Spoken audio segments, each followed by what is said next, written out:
Mummy, मैं कह रहा हूँ ना, मैं सिया से ही शादी करूँगा, अन्यथा मैं ज़िंदगी भर कुंवारा रह जाऊँगा और यह मेरा अंतिम निर्णय है। अब इस निर्णय पर मैं आपसे आगे बहस नहीं करूँगा। तभी अभिनव की मम्मी रमा जी ने कहा, बेटा, तू समझता क्यों नहीं है? हमने तेरे सामने सिया की जन्म कुंडली पंडित जी को दिखाई थी ना, और उन्होंने सिया की कुंडली में मांगलिक दोष बताया है। अब तू बता, सब कुछ पता होते हुए हम तेरी शादी एक मांगलिक लड़की के साथ कैसे कर दें? तू जानता नहीं कि मांगलिक दोष वाले की जीवन साथी की मौत जल्दी हो जाया करती है। इसलिए तुझे मैं समझा रही हूँ, तू भूल जा सिया को। रमा जी ने अभिनव को बहुत समझाया, पर अभिनव का कहना था कि जब मैंने सिया से प्यार किया था, तब मैंने उसके साथ प्यार करते हुए जन्म कुंडली का मिलान नहीं किया था, न ही मैं इन मिलानों को मानता हूँ। इसलिए अब बस मैं शादी करूँगा तो सिर्फ सिया से, और यह मेरा आखिरी फैसला है। आखिर रमा जी को अपने बेटे की जिद के आगे झुकना पड़ा और पंडित जी के द्वारा बताए गए अनुसार सिया के मंगल दोष को दूर करने के लिए अभिनव के साथ शादी करने से पहले सिया की शादी एक पेड़ के साथ करवाई गई, और उसके बाद सिया ने अभिनव से शादी करी। सिया दुल्हन बनकर अभिनव के घर आई, पर रमा जी को सिया का मांगलिक होना अभी भी खटक रहा था, और रमा जी उसे दिल से नहीं अपना पा रही थी। और घर में कुछ भी परेशानी आती तो उसका दोष सिया को ही दिया जाता। लेकिन सिया पढ़ी लिखी संस्कारी लड़की थी, और वह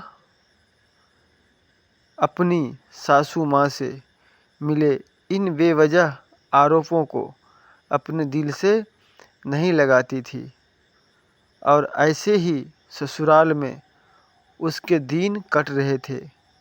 एक दिन अभिनव ऑफिस से जल्दी घर आ जाता है। तब रमा जी ने उससे पूछा, बेटा, आज जल्दी कैसे आ गया?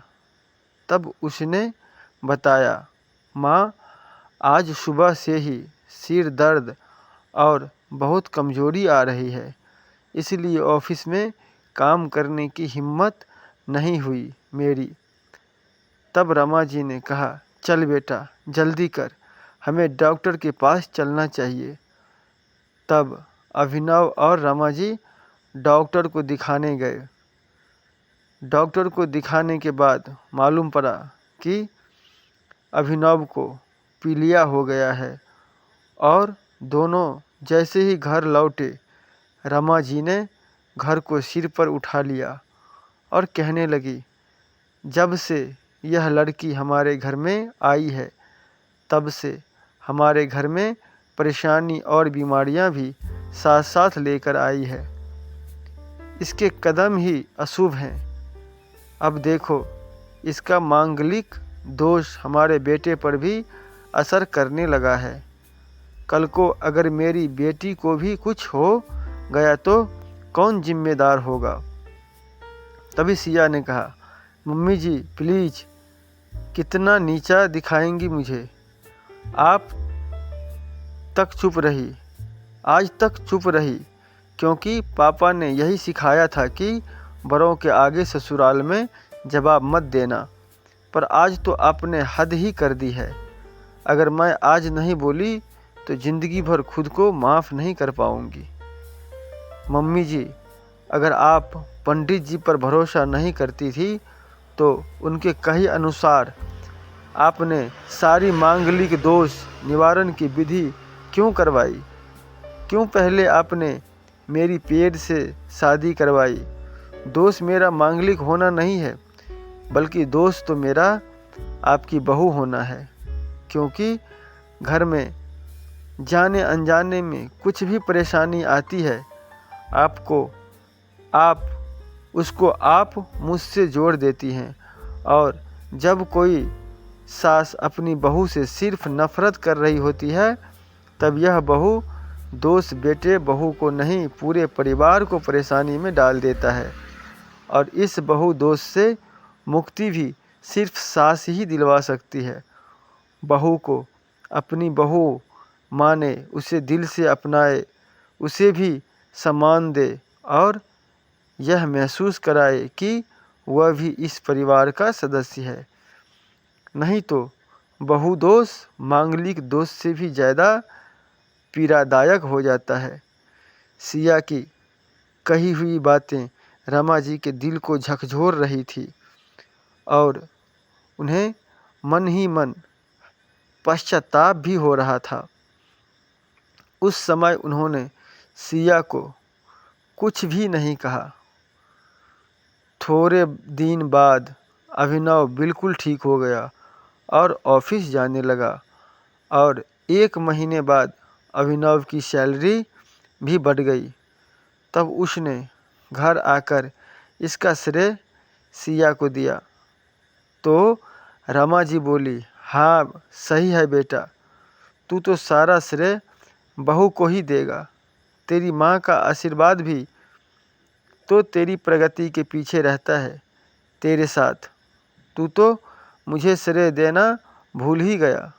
तब अभिनव ने कहा, माँ, इस बार सिया का मांगलिक दोष मुझ पर और नहीं मेरी तरक्की पर नहीं लगा। और माँ, जब हम बुरी परेशानियों का श्रेय सिया को देते हैं तो अच्छे कामों का श्रेय भी तो सिया को ही देना चाहिए। तो इसलिए आज का सारा सिया को जाता है। अभिनव ने हंसते हुए कहा। तब सिया बोली, अभिनव, तो क्या तुम भी मुझे ऐसा समझते हो? तब अभिनव ने कहा, नहीं सिया, बिल्कुल नहीं, बल्कि मैं तो माँ को यह समझाना चाह रहा हूँ कि सुख दुख हमारे जीवन का हिस्सा है और कभी जीवन में खुशियाँ आती है तो कभी गम भी आते हैं। इसके लिए हमें परिवार के सदस्य या अपनी बहू को दोष देना उचित नहीं है। तभी रमा जी बोली, बेटा सही कह रहा है तू, और तेरी तरक्की ही बहुत है मुझे इस झूठे दोषों से बाहर निकालने के लिए। आज मैं यह कसम लेती हूँ कि आज के बाद सिया को किसी भी बात का दोष नहीं दूंगी। यह सुनकर सिया आज बहुत खुश थी, क्योंकि आज उसको उसकी सास ने मांगलिक दोष के साथ साथ बहु दोष से भी मुक्ति दे दी थी। दोस्तों, उम्मीद करता हूँ ये वीडियो आपको पसंद आई होगी, ये कहानी आपको पसंद आई होगी। तो वीडियो को लाइक कर दें, कमेंट कर दें और दबा के शेयर कर दें। साथ ही साथ हमारे चैनल को सब्सक्राइब करके बेल आइकन ज़रूर प्रेस कर लें। धन्यवाद।